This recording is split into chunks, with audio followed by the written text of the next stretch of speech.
Today's life support comes from 1 Corinthians chapter 2, verses 1 through 5.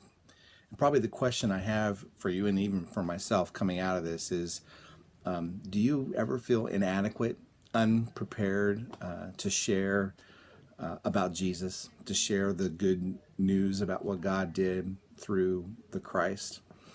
If so, you should actually be encouraged by Paul's words that we read today.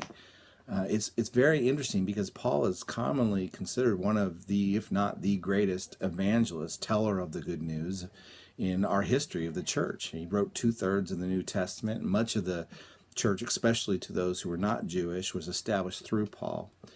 And yet he says, when I came to you, I didn't come with superior speech and persuasive words. I didn't come with this great package and this awesome message. It was well crafted with a vision and mission, and he said it wasn't really put together. As a matter of fact, in terms of his own attitude, he says, I came in weakness, in fear, and in trembling.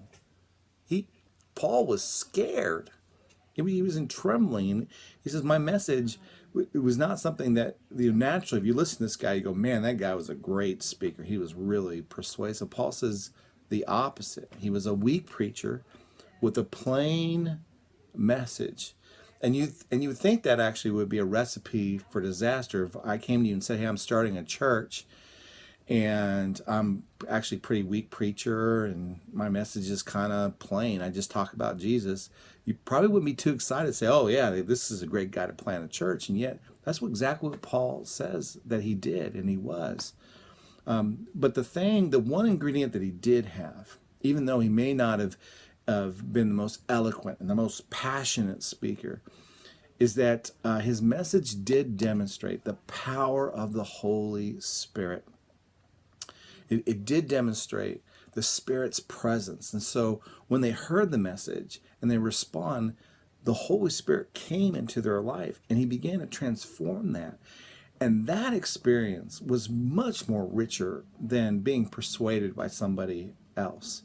It was actually really important because they knew their faith didn't rest on the wisdom of a man or a woman or the well-reasoned argument of a person. They weren't convinced of something, but rather they heard a simple message, and when they responded to that message, they authentically were changed. They authentically were transformed by the power of God.